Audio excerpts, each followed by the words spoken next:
Hi, I'm Allison the Crocheter. And I'm Vivian the Knitter, and this is the Keep Calm and Carry On podcast.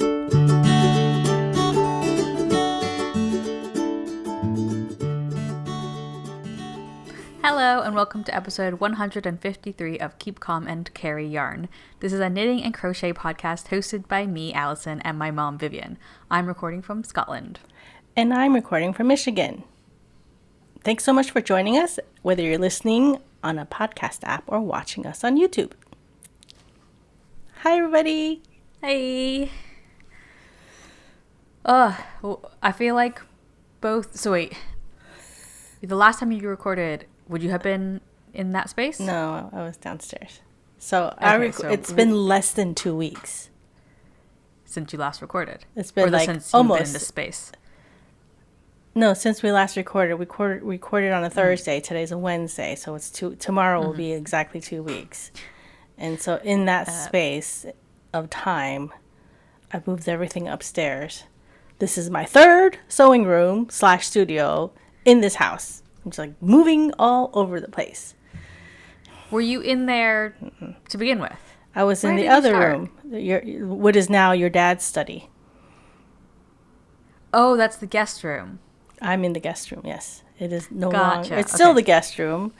It's just also my sewing. There's no bed in here right now, so if we have guests, I'll have to move the mattress. There's room. I'm left enough room over here so you can stick a full-size mattress and box spring in here. Well, for anyone who's listening along, or if you can't see the full width of my mom's background just yet, you've prettied it up really nice. You've got like your bunting in the background and a rainbow wall of fabrics and your my threads, your threads hanging from the door. Yep. It's very cute. Yeah, so I bought these shoe racks over here, and it's metal pipe plus mesh, and so you're supposed to put your shoes in on the mesh at an angle. So I thought, oh, that would be perfect for fabric, and I filled it all up inside the closet. And then I couldn't close it because there's a lot of stuff in the closet. So, I was able to close it when it was, like, the first 3 rows. Because man was like, is it going to close? I'm like, yeah, sure, it'll close. See? And it closed. But then, because it was too high. The more I put in there. And the sucker was so heavy, I had to empty it all out and then bring it to the front and then fill it up again with the fabric.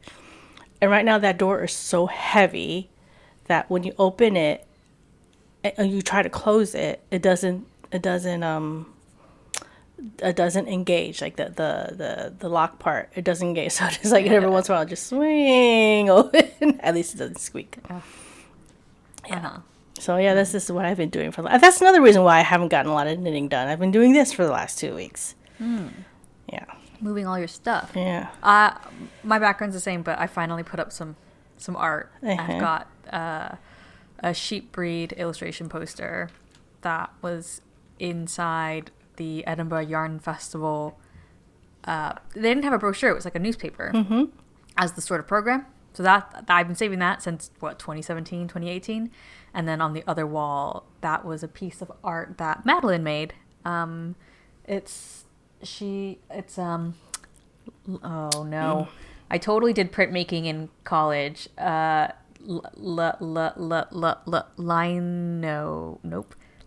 cut. Yeah, lino cut. Yeah. Yeah. We can't see it. Oh no, maybe. Yeah, no. She's done a series of prints of different crochet stitches, and the illustrations are kind of like illustrations of how to do it. So slip knot, chain stitch, single crochet, double crochet, and then the last print in the middle.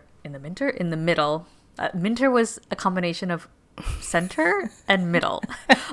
In the center is a piece of crochet that uses the slip knot, chain stitch, single crochet, double crochet. So it's got single crochet and double crochet on top of each other, and then all of the prints are sewn onto a piece of tapestry crochet, which I have then hung on giant wooden knitting needles that I have. Yeah, I can't see it because my face is covering it. Oh no, I can't see it because it's out of the camera completely. Yeah. Well, I don't know. You can take a picture of it and I can put it in while you're talking. It's in the recorded video, I think, that people can see. Well, once you can see me full screen. Mm-hmm. But it's kind of off in the distance. But yeah, so I finally got some stuff up. I've got a little, I don't know what to call it, but like little knobs that have been attached to a piece of wood that my sister-in-law gave me for my birthday as like a coat hanger. Mm-hmm. And that's now mounted on the wall so I can hang all my project bags from it. So it looks cute. Nice. So this room, it's actually better for recording because it's not as echoey. Mm-hmm. And I even have a quilt hanging over there. And your dad was like, "Oh, you didn't have that quilt hanging there, downstairs, did you?" And I'm thinking, yeah, the wall I wanted to hang it on, he stuck something right smack in the middle, like a vent, so I couldn't hang it where I wanted to, and it just really annoyed me. So then it never went up. Because he asked me, "Is that okay?" And I kept saying, "That maybe you should just push it somewhere else." And he had all these reasons why it couldn't be somewhere else. So like, why are you asking me for my approval when that's where you're gonna put it? Yeah. So anyway, that's enough babbling. Yeah. You want to move into our whips? Yeah. Will we do our archive cow whips first? Sure.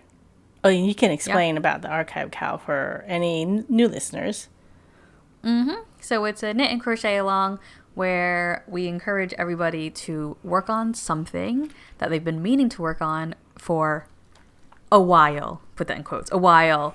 Our benchmark is like 3 years or more, but it could be less, but generally think maybe 3 years or more. Something that you liked or favorited or added to your library or you've had your eye on for a long time and you're just not made it yet. So go digging into your old favorites, and bonus points, again, quote, points in air quotes because there are no points for using stash yarn instead of buying new yarn, especially old stash yarn that you meant to use but never did. So both you and I are working on projects that we started for last year's archive cow and never finished. Yes. So this year we have until June 30th not to finish it because, again, there are no points. So if you don't finish anything, you can still say you participated in the cow. But I don't know. Are you going to finish what you've started? I think you're getting close, aren't you? I'm getting close, but I don't think so because I have another trip coming up in June and I'll be gone for 2 weeks. I mean, slightly more than like 2.5 weeks, and I don't think I'll bring it with me because it is quite bulky. It takes up a lot of space in my suitcase, and I generally don't check in my luggage. So so we'll see. I mean, I've been working almost exclusively on the yellow cardigan, but because I was, setting up this room and in the fall last week, or not last week, 2 weeks ago, kind of affected my progress. My progress. So I didn't get as much done. But yeah, why don't you talk about your archive cow project? So I am working on the Acre sweater by Judith Scrace, which is in Pom Pom issue 31, which came out winter 2019. It's this issue, and it looks like it's one of Pom Pom's fewer actual crocheted garments. But of course, if people remember, I say that's what I'm making, but I've completely redesigned it to use a thicker yarn. It's made with 2 yarns held together, and I must have just oh no, it's not made with 2 yarns held together. It's supposed to be made with just like fingering weight yarn, but I've decided to use 2 yarns held together because one of the yarns, it was too rustic and I didn't like the way it was crocheting up as a sweater. So this is the Hey Mama Wolf number 2, which is a discontinued yarn. Although Hey Mama Wolf is still yarn you can get, and Eula, who does this yarn, Hey Mama Wolf, she designed Vasilisa for Mura issue 7, which was the giant mosaic crochet like shawl blanket thing, the red and cream one. So she designed that. This is her yarn. So I've held it together with some drops kid silk, 75% mohair, 25% silk, to just make it feel a bit softer, which is working. But then of course it's a much thicker yarn. So you should see my spreadsheet, like my Excel spreadsheet was like mapping out like how many stitches I've had to do. So again, the front is done. That's the front. Well, that's good because the back. There's not a lot of shaping, right? It's just pretty much a boxy sweater. Yeah, it's pretty boxy. There's neck shaping. There's more shaping in the front than for the back neck. And then there's a little bit of a slope in the shoulder. And then there's a little bit of shaping in the sleeves, some decreases. So the back is essentially the same thing, same color work pattern. It's intarsia, like, not really triangles, but like angles, angled color blocking. So the back is the same, except it's got a shallower neck hole shaping. And I've just reached the neck hole. So I finished the shoulder and I've just reached the neck hole. You suggested to me that I should just do both of the sleeves in one color each instead of trying to do the color work, because obviously I'm recalculating the stitches and things. But the original pattern, it does have one sleeve that's all one color, and then the other sleeve just has like a small amount at the bottom. So it might be that it makes sense for me to just do one per sleeve anyway, because just with the way, so once you reach, so the sweaters work sideways, but the bottom hem is all one color. It's all white. Yes. And there's sort of more white on one side than the other. So like, yeah. But in the original, it's even more. Like, it's more noticeable. Slightly different. Yeah. It's more noticeable, maybe. Yeah, more of a difference. So yeah, I'll see how I feel. And I'm already thinking I might do a different hem stitch. It's done in the round. I think it looks like it might just be like mostly slip stitches, but it kind of creates it looks quite tight. It doesn't look very stretchy. Wow. So it kind of creates a little bubble. Yeah. At the waist and then at the sleeves. And I don't know that I want that necessarily. Like, yeah, it's like has like a sweatshirt quality to it, where it's a sweatshirt quality. Yeah. Oh, the bottom, like the bubble that you're talking about. Yeah. Yeah. I mean, the bubble. Or even like on the bottom hem. Yeah, I can see. Yeah, I feel like it'll just make me self-conscious about my tummy. Because it'd be like right on my stomach. Like the hem will either be tight on my stomach, or the bubble my stomach will be in the bubble, and then that will look like my stomach. I don't know. So I got that, but I also like sort of technically no, maybe it doesn't really count, but no, never mind. That's my archive cal project. Okay. I don't really have much to say about my archive cal project. It is the Yell by Marie Wallin, and it's a steeked cardigan. And the last time I recorded with Emily, I just had maybe 3 inches of the second sleeve done, and this time I have more than 3 inches. But oh, okay. Sorry, I missaw it for a second. Yeah. But there's like, I feel like you could count it by bands of repeats. Yeah. So, and here's the other sleeve, the first sleeve, with the color bands on the bottom. I haven't. Okay, so you're almost to the color bands, the multicolored colored bands. I'm not. Aren't you? I'm not. These sleeves are kind of long. Hang on. So how many bands of the 2 color, like? I guess I'm more than halfway. Oh, okay. I'm holding it the wrong way. Here. So I'm more than halfway. Okay, you're more than halfway through the. And then 2-tone. Yeah, and then it gets narrower and narrower. Like every 6 rows, you have to do a decrease. Can you hear the cat? I heard the cat. I mean, my cats were fighting earlier, like, I don't know, 2 minutes earlier. I could hear them. Yeah. Madeline's out of town right now, and so he's been crying more. Crying? Oh, baby. So anyway, I mean, I have another almost exactly a month before I travel. Mm-hmm. But my body kind of hurt. I'm kind of in a little bit of pain. Not just from the fall, but right after. Well, the reason why I fell was because I was painting in here. And it's like when I was younger and I was painting your bedrooms, like, because I have 4 kids and all 4 kids had their rooms painted a different color. And, you know, I would paint and then I'll be fine the next morning. But now, like, when I spend a whole day painting, I'm really sore. Like, my tendonitis, like my elbow, it flares up and that affects my knitting.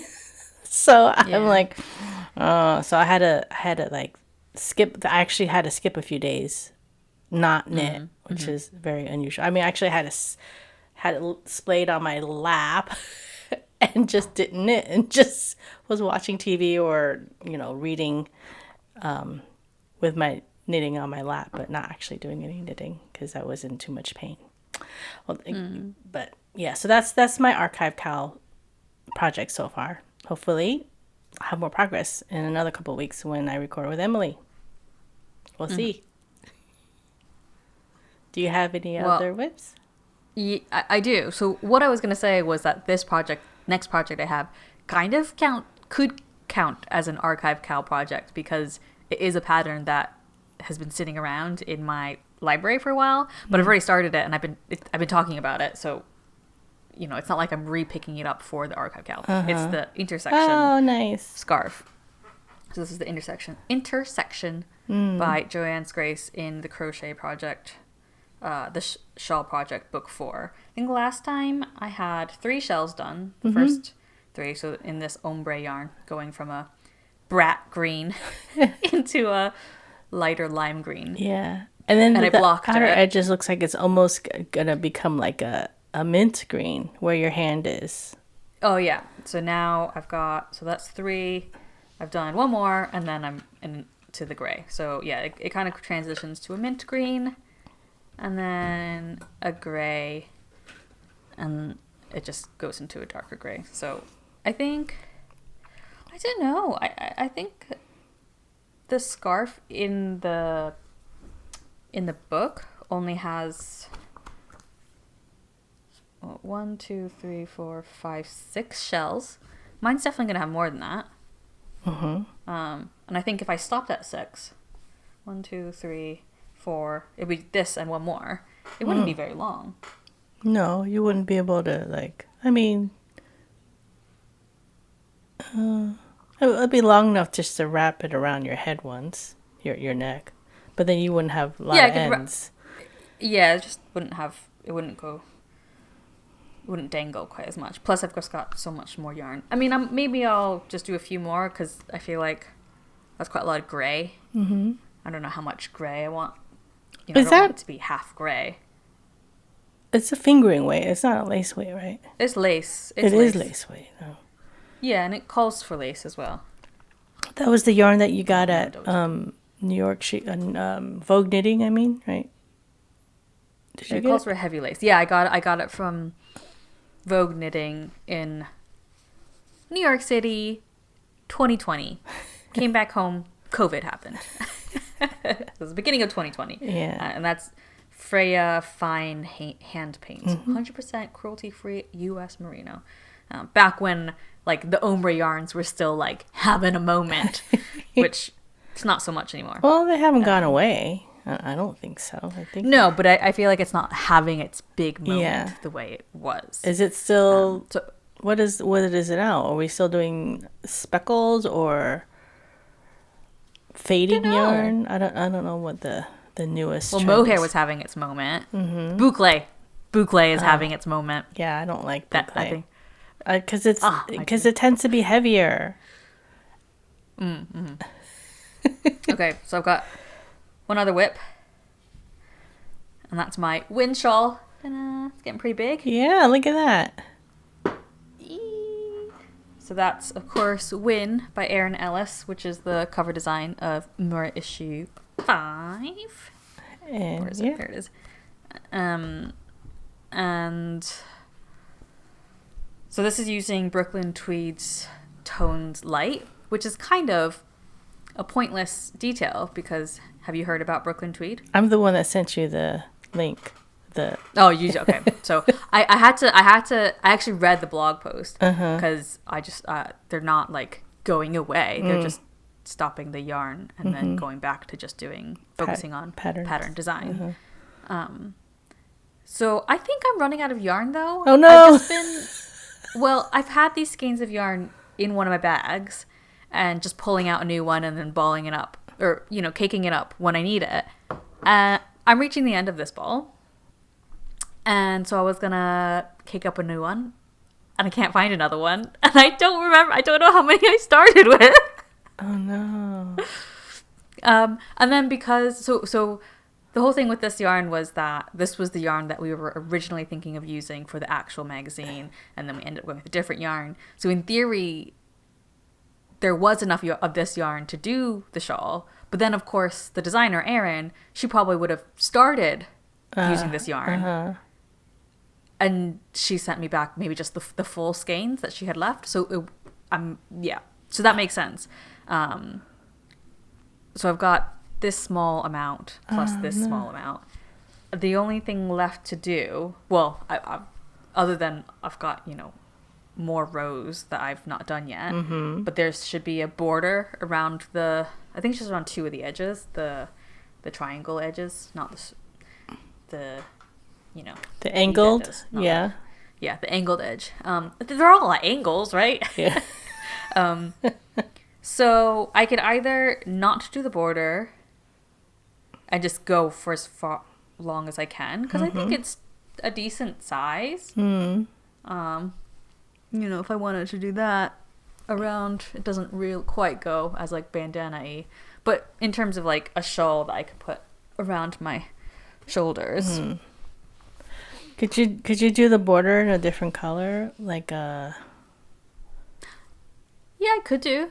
Actually, I think maybe I've seen people on Ravelry who have maybe done that. I don't know. Would you go with a completely contrasting color or something? I would go with a contrast. Similar. I mean, if it's similar, it has to be a different shade that's obvious. Yeah. Like, because like if I have another rust, like something tonal, but like a bit darker shade or a lighter shade, I think that would be my preference. To like keep it rust colored, but either go darker or lighter. Oh, I'll have a dig through my stash and see. Because originally I was thinking, I could just rip out a few rows until I have enough to do the border. But then obviously that will make the shawl a lot smaller. And I think it's pretty much just an okay size now. I don't want to make it smaller. So I might actually be almost done with this just because of that, because I run out of yarn. Well, it's like even if you did like a black border, that would look very striking. Yeah, black would be okay. Or any sort of or like natural... a tan, that would look nice too.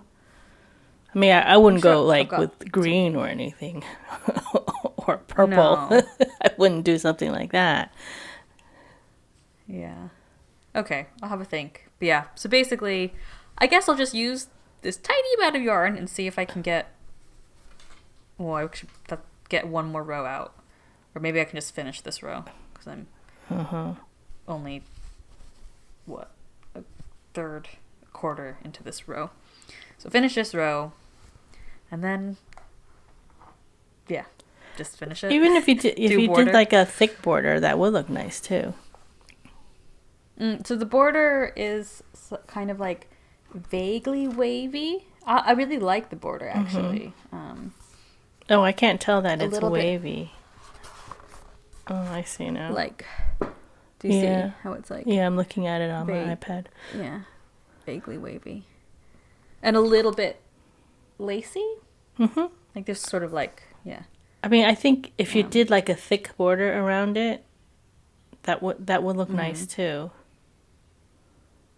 And then do that wavy on the end of the border. Yeah. And I guess making the color change look more intentional. Like, okay. I'll have a dig through my stash and have a think. Okay. How we adapt to this pattern. And that is my last whip. Okay. I only have one more whip, and this is the Shetland woolly cat, the Aal Ower Toorie. Don't know how to say it. I haven't really gotten that much done. I haven't even done like one full I guess I have done one full repeat. I do regret. So this last band of like blue and green right here, it's very skinny, but the blue and green in the picture, I mean, you can see that you can tell the difference, right? You can tell. But it's not very blue. It's a greeny blue. Yeah. But it's like you can see that they're two different colors when they're in the skein. But when they're knit up, it's like it's so close that it's hard to see the two different colors. Yeah. So in the pattern page, that blue is a lot more prominent, and I wish in the pictures for the actual sample. Yeah, let me find the picture. Yeah, the blue looks brighter, but maybe the green is a lot darker. Like in the picture that I'm looking at, because I know it's a dark green, I can see that it's green, but it almost looks like it could be gray, a dark gray, or something like that. The contrast between them is a lot more. Yeah, and the purple is also a lot brighter in the pattern page. This is definitely more like an eggplant purple, and I think you would like that better. Kind of. Yes, and so now that I'm looking at that, I think you would like that even better than what the original in the picture looks like. So I'm thinking you can have this first one because you like the eggplant. There'll be less eggplant for a second hat. I think this color, the blue, the light blue, whatever, it's called eucalyptus. This one might be it is the first color for instead of the purple, instead of the eggplant. We'll have to see. I mean, I do have I mean, there's only one skein of each color, so if I do a second hat, it'll have to be either this eucalyptus or I guess the green, because I think I use these two the least out of all the other colors. We shall see. Well, that's all I have, but I am enjoying it. I mean, I knit this in, during one of my Zoom knitting groups, just so I could have something to talk about. For the episode, because otherwise it would have just been yell. I'm so tired of it. I just want to finish it, but this is nice. Yeah, very good. Yeah. I got nothing else. Okay, well, will we move on to our BuzzFeed quiz? Yeah, BuzzFeed quiz. You picked this one this time. You haven't picked one in a long time. No, I was gonna... Where did I...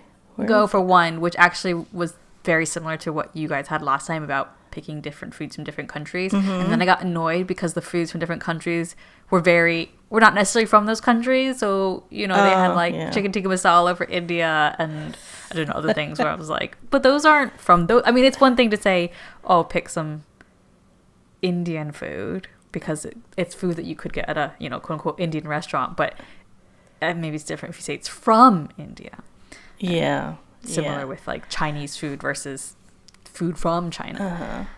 Which sounds like a really stupid distinction to make, but in my head it makes sense. Anyway, the BuzzFeed quiz that we're actually doing is thousands of gowns have graced the Met Gala's carpet over the years, but which one perfectly encapsulates you? I don't even follow the outfit. I didn't even realize it was the Met Gala until like a couple days after. Because you're seeing all this stuff on the social media. It's like, oh. Yeah, like every once in a while something will pop up on my social media. And I will look ooh, pretty cool outfits, whatever. Yeah. Anyway, what did you get? I got Gigi Hadid 2018. Elegance and power all wrapped in one. This dress is fit for both a queen and a fierce goddess. This Versace gown perfectly captures the heavenly bodies, fashion, and Catholic imagination theme. And this is actually a really pretty dress. I mean, if I had her body, yeah. I mean, she looks good in anything. But, you know, that certainly isn't anything that I could pull off. Yeah. I got Kendall Jenner 2021. One word, stunning. You're not afraid to flaunt what you've got and like all eyes on you. Not true. Embracing sheer and using embellishments to catch the light. This, oh God, I don't know how to pronounce this. Givenchy? How do you say that? Givenchy haute couture was worn for the In America, a lexicon of fashion theme. I can't show you a picture of it, but it is very sheer, and then it's got like what looks like diamante collar, shoulder, like down her and stuff. I don't know. I can see her legs through it. Just out of curiosity, I took it again. Just to see like what other things were in there, and I took it again using answers that I still like agreed with, and I got Kylie Jenner. So I got 2 Jenners, and then at that point I was like, are they all Jenners? Nope, they're not. You gonna go through the questions? Yes. Pick a famous celebrity. From Selena Gomez, Scarlett Johansson, Keke Palmer, Perry Edwards, Jessica Alba, and Bella Hadid. What happened to my quiz? I don't know. Well, I picked Selena Gomez. I picked, what were the options again? Selena Gomez, Scarlett Johansson, Keke Palmer, Perry Edwards, Jessica Alba, and Bella Hadid. I picked Jessica Alba. Mm-hmm. Okay, here it is. A Taylor Swift album? I have no idea. I picked 1989. That was the year I got married. I picked Midnights, and because I think I have exactly 2 songs of Taylor Swift's that are liked in my Spotify list, and they're both from Midnights. So the options, I had to double check. The options were Taylor Swift, Red, 1989, Lover, Speak Now, and Midnights. Yeah. Food? I think I picked sushi. Uh-huh. Yeah, I picked burgers, sushi. chocolate, sushi, chips and guac, cupcakes, ice cream. I picked burgers. Oh, I'm surprised you didn't pick chips and guac. Just really loving burgers the last year. I'm in my burger era. I'm just gonna skip to the last one. Pick a movie genre.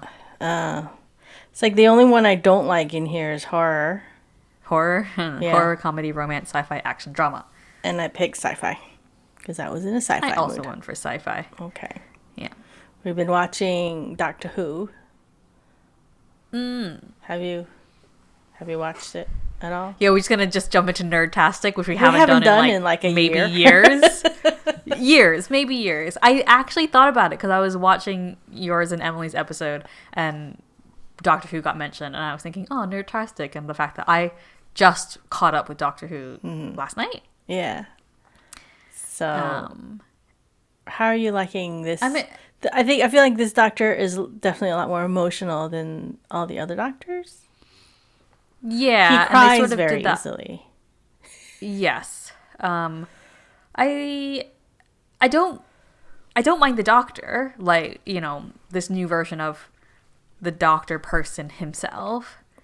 I don't really like this turn into gods, and it feels more like magic than sci-fi. And yeah, and it always was a bit whimsical sci-fi, but it feels more magic. Well, is it because Disney is now a partner? Maybe. I'm curious to know, how well this sort of non-reboot thing is doing. I don't know. As a concept, yeah. But I was watching the one where they go back to the 50s to Miami in the movie theater. Spoilers for anybody who's, hasn't caught up with Doctor Who and is interested. And I think Sam walked in when they were like animated, and he was like, "What on earth is this? Like, this is Doctor Who?" Because he obviously is very familiar with Doctor Who, having actually being British and growing up here, and he's watched some of the ones from Christopher Eccleston on, but doesn't watch it as regularly as I do. And yeah, I was like, I don't know. Yeah. Yeah, I mean, you have a point. That is definitely more like magic than and the there does seem ones. to be a reason for it. Like, there was something about them going to the edge of the universe and letting some, like, I think there will be a reason for it, maybe. Well, there's also that mystery lady that's shown up in every single episode. Yeah. I did like the episode, which feel like more proper sci-fi. With the one with when they were on the diamond. What's behind my back? Oh, yeah, that one was. So when they flash back to the first episode of the Diamond Planet, I didn't really remember. Was that the one on the train? It was like a shuttle. Was it a train? Maybe it was a train.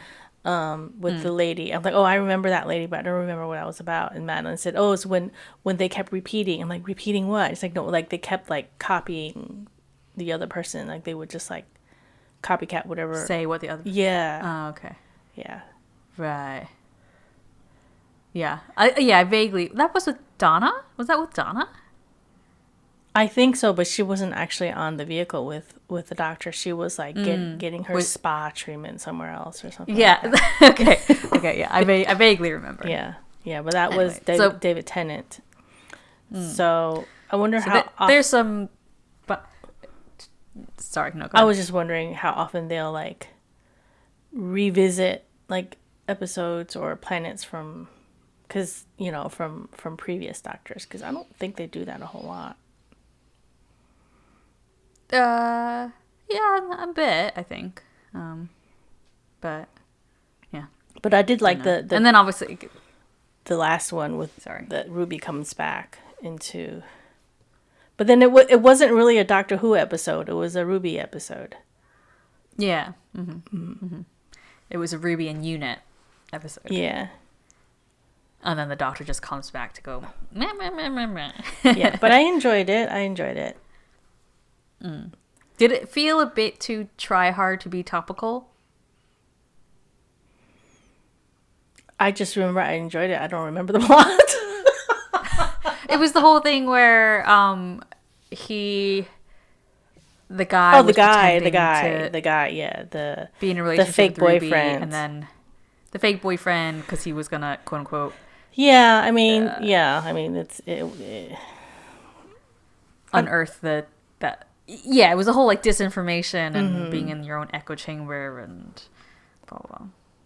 But yeah, it felt a bit on the nose. I don't know. Maybe a bit, but maybe we need to see that.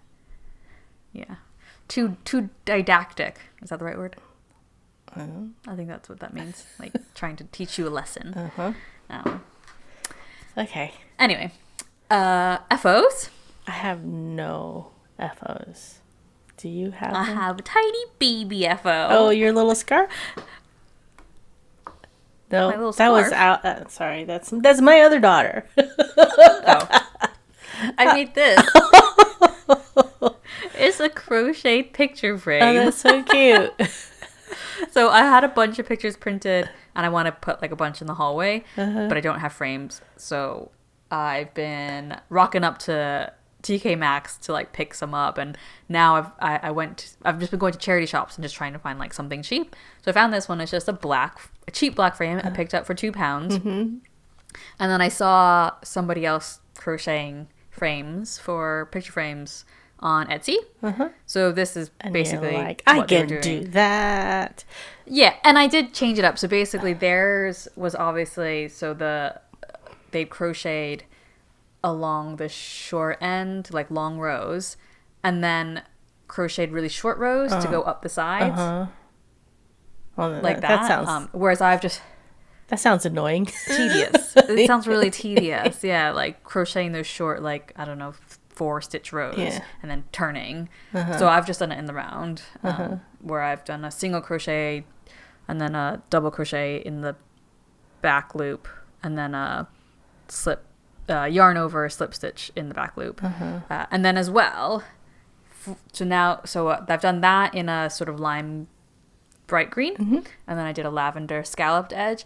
And that person on Etsy, their scalloped edge wasn't consistent. So it's like they started the scallop somewhere and just kept going. And so sometimes the scallop ends at the corner and sometimes it goes over the corner. So, whereas I've mathed it out so that each side, the short side has 3 scallops, the long side has however many scallops, and then there's like one big scallop that goes in around the corner. Did you just glue it on, or how did you attach it? Yeah, so it's just hot glued. I need to glue down some bit more in the corner, but I painted it. I just got some acrylic paint to match. Yeah. So it's purple along the outside edge, and then it's that bright green on the inside. Yeah, and the flat part. And the flat part, the front, you don't really see. Yeah, but it, yeah, but like that inside edge, and you can see where I've started my row. But nice. And for some reason, to me it just looks cuter. Long way. It reminds me of portrait that than landscape. The in Friends, they had that frame on their peephole, like it's an empty frame. I think it's like the purple in like the purple color, and it's kind of like that, shaped like that. I have no idea what you're talking about. So this will be. I probably won't crochet any other ones, but I've picked up 2 more cheap frames, one for 50p and one for £1.50 from the charity shop. But I think they both need to be like upcycled in some way. Yeah, so that's my FO. Just a little quick project. It's neither of those colors. The door is purple and the frame is yellow. So it just reminded me somehow of that. Yeah, nothing like it. Sorry. In my mind, it seemed similar. So, have you done anything fun lately? I mean, I've got some yarny bits and bobs that I wanted to mention. Okay. I bought this. It's the Lane Let's Crochet special edition crochet magazine. 17 patterns from the world's top designers. And I've marked out 5 of these designers have appeared in more. Oh, nice. So I thought I would just give them a shout out because why not? So Linda's got a design. And Linda designed issue 1 Sivu. And issue 2 the Spindrift top. Is Sivu like your most popular? I don't actually know. I should have a look on Ravelry. Sheila. Sorry, this pattern is called Sheila.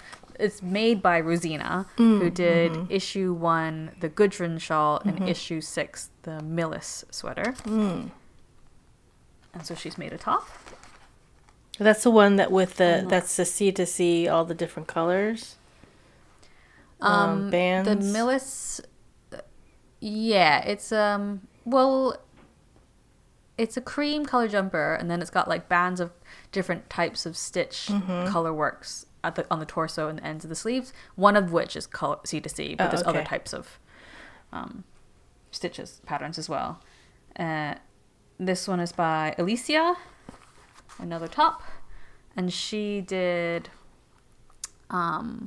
issue 6 sequence tank top, which is on the cover, and issue 8 interco vest, the sleeveless vest. Oh, okay. And then, nope, not last. The next page is Julia, who did the Tints and Shades scarf in issue 6, that mohair scarf with like 5 or 6 different colors. And that's a cute top. I think there's like 7 colors in that. Lastly, Anne Michelle has another tank top, and she was all the way back in issue 1, the Spree mittens and cowl matching set. The ones with the triangles. Yeah, with the sort of like pinwheels triangles. But yeah, so I picked it up because I don't know, when fun crochet things pop up. But some other things that I like was this Blossom tank top by Jessica, who is from Taiwan but now lives in Italy. And I thought that was really cute. It's like Oh, it is cute. a button-up tank top, and then it's got on the straps and then continuing down like 2-color like flowers and squares. Yeah.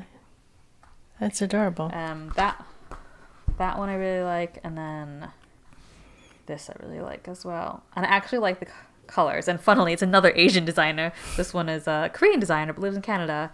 Eun Ann. And it's a long sleeve sweater. Oh, that's really cute.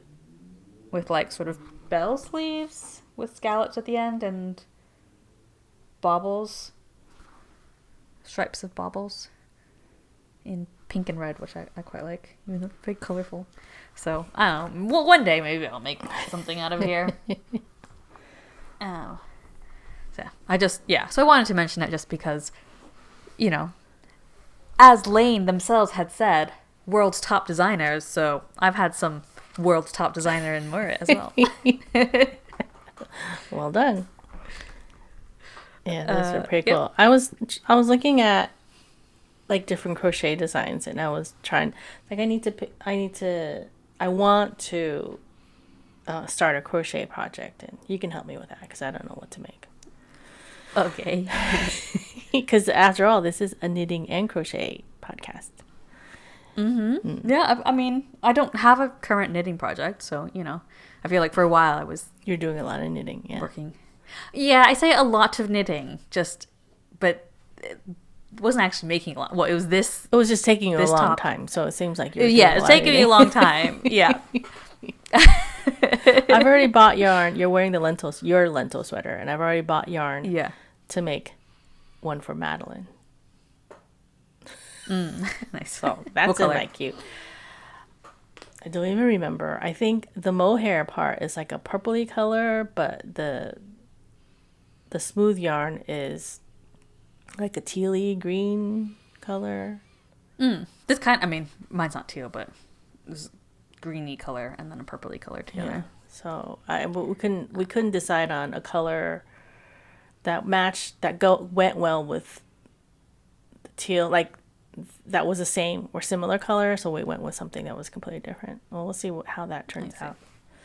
So that'll probably be my last like big yarn purchase in a while.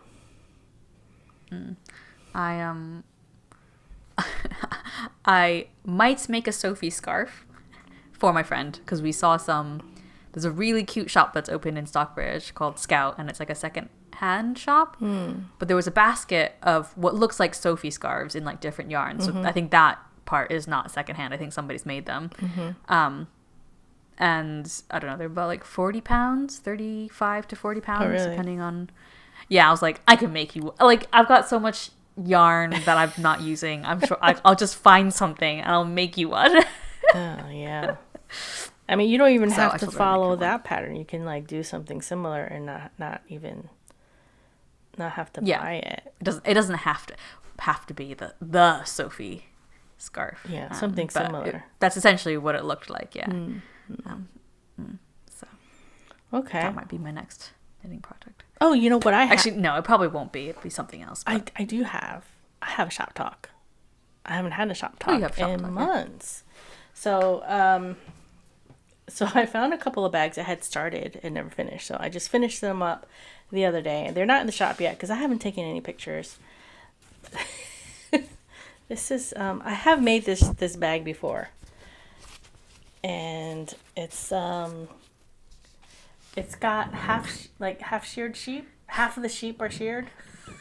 Like I was gonna say that sheep is definitely completely shorn. Yeah, so it's like naked sheep. So some were shorn and some aren't. Yeah, they're very cartoony looking. I just thought it was really cute when I bought it. That's that. So I have an Allison size and a Emily size. I still have to put ribbons in them. And then the third one is Lucky Cat bags. So it's the that's cute. the Japanese I like that lucky one. cat as the main print, and then I've got some orange contrasting fabric and teal, because they're wearing like, some of the cats are wearing like teal what are those, like little collars? Yeah, bibs? collars or bibs. Collars, and they're the same color. I just thought it was really cute. Yeah. So I've only made one of these so far because I've only been sewing for like 2 days. Not even 2 days. Today would be the second day if I was sewing. So that's it. My shop is Pearl and Plum on Etsy. So take a look, and Pearl and Plum is the sponsor of this podcast because I pay for the hosting fees every month. Yep. And that's all I have. Yeah. Time for the spiel. Yep. Go ahead, spiel away. Okey-dokey. You can find the show notes for this episode and every episode on our website, kcacypodcast.wordpress.com. You can follow us on Instagram at kcacypodcast. My personal Instagram is Allison here, and my mom's is upstate_bib. You can like and comment and subscribe and favorite and review and all the things on Apple Podcasts or wherever else you listen to podcasts, as well as on YouTube. You can join our Ravelry group. Just search for Keep Calm and Carry Yarn podcast in the groups tab. Thank you for listening. And remember to keep calm and carry yarn. Bye. Bye.